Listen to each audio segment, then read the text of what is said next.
কোন দিকে যাচ্ছে? দেখলাম একটা মাদ্রাসার ছেলে 500 টাকার জন্য, এবং তার মা তার একটা মানে মানে মেয়ের সাথে সম্পর্ক ছিল বিবাহ বহির্ভূত, বা মানে যেটাকে আপনারা প্রেম বলেন, ভালোবাসা বলেন আপনারা, এটা তো আসলে জেনা। আপনারা কি বলেন? সুদকে কি বলেন? ইন্টারেস্ট বলেন। সুদকে কি বলেন? আর জেনাকে কি বলেন? ভালোবাসা। মানে অবাক, মানে এই দেশের সুবহানাল্লাহ, প্রত্যেকটা ছেলে বিয়ে করে নি মেয়ের সাথে, ধরেন যে কয়টা ছেলে বিয়ে ছাড়া মেয়েদের সাথে সম্পর্ক আছে, আপনি বলেন ওই মেয়ে তোরকে বলবে যে আমার ভালোবাসা। ও বলবে না যে এটা আমার জিনা। তোমার সঙ্গে কে? বলবে যে প্রেমিকা। কি বলবে? হাতে একটা মদের বোতল থাকুক, আপনি বলেন যে এটা তোমার হাতে, কি বলবে? যে মদ। কিন্তু সঙ্গে একটা মেয়ে থাকুক, ওটাকে জিনা বলবে না। কি বলবে? এবার মেয়েকে যদি অন্য মেয়ে বান্ধবী বলে তোমার সঙ্গে এটাকে, বলবে যে প্রেমিক, জিনা বলবে না। কিন্তু ওই মেয়ের হাতে একটা মদের বোতল দিয়ে দেন, একটা সিগারেট দিয়ে দেন, বলবেন যে ও তোমার হাতে, কি বলবে? যে সিগারেট অথবা মদ। কিন্তু সঙ্গে থাকা ছেলেটাকে জিনা না বলে কি বলবে? প্রেমিক বলবে। এই জন্য বললাম, এমন সমাজে আমরা এখন আছি যে সমাজে অপরাধ অনেক বেশি রকমের না, সিমিলার, কিন্তু অপরাধী আমরা অনেক বেশি। আল্লাহ আমাদেরকে বুঝার তৌফিক দান করুন। তো ছোট ভাই শোনো, মুরব্বী আপনারাও শোনেন, আপনাদের তো মাশাআল্লাহ বউ মারা গেছে, বিয়ে শাদী করেন না, বলেন যে দূর অনেকের বয়স আছে, শুধু আপনার মাঝে মধ্যে ভাবিদের সাথে কথাবার্তা হয় আর কি। হ্যাঁ, আর আল্লাহ মাফ করুক, কত বোন যে ম্যাচিওর 40 বছর বয়সের পরে পুরুষরা কত বোন যে বানায়, সুবহানাল্লাহ। মানে 14, 15, 20 বছরে কারো বোন বানানো লাগে না, এমনি স্কুল কলেজে যায়, অ্যাভেলেবেল আত্মীয় স্বজন বাড়িতে যায়, যে কোনো জায়গায় সুযোগ আছে বাংলাদেশে, মেয়ের মা আর ছেলের বাপেরাই সুযোগ করে দেয় ছেলে মেয়েদেরকে জেনা করার জন্য, অজান্তে। কি হিসাবে? অজান্তে। কিন্তু যখন বয়সটা 35 হয়ে যায়, তখন তো আসলে এত অ্যাভেলেবেল সব জায়গায় যাওয়া যায়, তখন প্রচুর বোন থাকে এই বয়সের পুরুষদের। ওই মহিলাটাকে এটা আমার বোনের মতো। কিসের মতো? কি আমরা বুঝতেছেন আমি কি বলতেছি? হ্যাঁ, বুঝতেছেন না? যাক, মাশাআল্লাহ, বুঝতে পারলে হলো। তো শোনেন সবাই, আউযু বিল্লাহি মিনাশ শাইতানির রাজীম। নবীপুর না, নবীপুরের পুরুষ ও মহিলারা যেই রবের নিকট আমাদের প্রত্যাবর্তন, যিনি আমাদের হিসেব রক্ষক, যিনি আমাদের জান্নাতের মালিক, শাস্তি দেওয়ার সর্বোচ্চ ক্ষমতা রাখে, যার ক্ষমতার পর কোনো মানুষের কম না, মোটেই কোনো ক্ষমতা থাকবে না, একচ্ছত্র ক্ষমতার মালিক যিনি, তিনি বলছেন ওয়ালা তাকরাবুজ জিনা,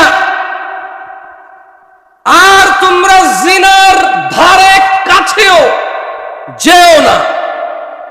ইন্নাহু কানা ফাহিশা, নিশ্চয়ই এই জিনা ব্যভিচার, নিশ্চয়ই এই বিবাহ ছাড়া প্রেম নামক, ভালোবাসা নামক জিনা, নিশ্চয়ই এই পরকিয়া, নিশ্চয়ই মাহরাম ব্যতীত মেয়েদেরকে বোন বলে তাদের কাছাকাছি হওয়া, ইন্নাহু কানা ফাহিশাতাও ওয়া সাআ সাবিলা, নিশ্চয়ই জিনা ব্যভিচার, নিশ্চয়ই অশ্লীলতা, নিশ্চয়ই।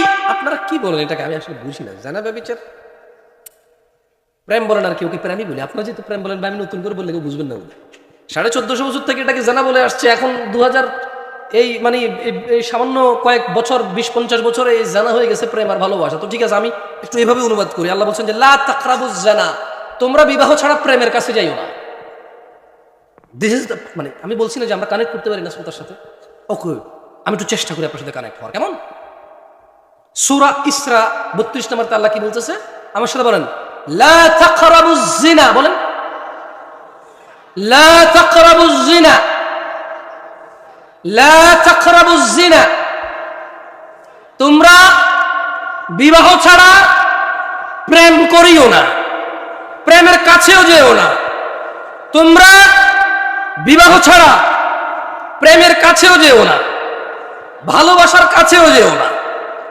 ইন্নাহু কানা ফাহিশাতাও ওয়া সাআ সাবিলা, নিশ্চয়ই এই বিবাহ ছাড়া প্রেম, ভালোবাসা অশ্লীল ও নিকৃষ্ট আচরণ।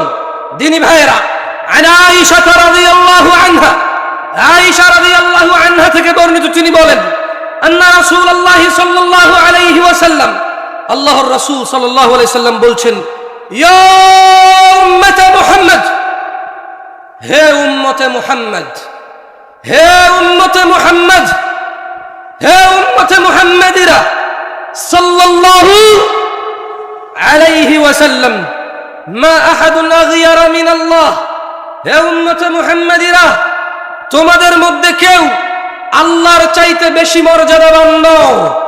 আইয়ারা আবদাহু ওয়া আমাতাহু তাজনি, আল্লাহ তার কোন বান্দা ও বান্দিকে জিনা অবস্থায় দেখতে চায় না। উম্মাহাতুল মুমিনিন আয়েশা রাদিয়াল্লাহু আনহা বলছেন, হে উম্মতে মুহাম্মাদিরা সাল্লাল্লাহু আলাইহি ওয়াসাল্লাম, আল্লাহর চাইতে বেশি মর্যাদা তোমাদের কারণে। আর এই মর্যাদাবান আল্লাহ, তিনি চান না ওনার কোন বান্দা এবং বান্দি জিনা করতেছে এটা ওনার সামনে হোক, এটা উনি দেখুক, এটা মর্যাদাবান আল্লাহ চান না। ইয়া উম্মতে মুহাম্মদ, হে উম্মতে মুহাম্মাদিরা সাল্লাল্লাহু আলাইহি ওয়াসাল্লাম, লাউ তা'লামুনা মা আ'লাম, যা আমি জানি তোমরা যদি তা জানতে, লা দাহিকতুম কলিলা, অল্পই হাসতে, হাসি তামাশা অল্পই করতে, হাসি ঠাট্টা অল্পই করতে, ওয়ালিয়াবকু কাসীরা, এবং অধিক সময়, অনেক বেশি সময়, ঘন ঘন কান্না করতা।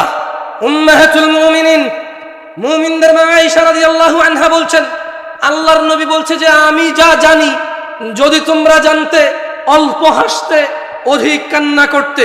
আন আবি হুরায়রা রাদিয়াল্লাহু আনহু قال, আবু হুরায়রা রাদিয়াল্লাহু আনহু থেকে বর্ণিত, তিনি বলেন, قال النبي صلى الله عليه وسلم, মুস্তাফা সাল্লাল্লাহু আলাইহি ওয়াসাল্লাম বলেন, لا يزني الزاني حين يزني وهو مؤمن, لا يزني الزاني حين يزني وهو مؤمن। কারা কারা ঈমানদার হয়ে মৃত্যুবরণ করতে চান এই আশা রাখেন? হাত তোলার দরকার নাই, এইসব তোলাতুলি বহুত হয়ে গেছে। এই হাত তোলাতুলি ঠিক কিনা বহু হয়েছে। আর আমি অন্তত এই হাত তোলানোতে, এই ঠিক কিনাতে আমি আর নাই ভাই।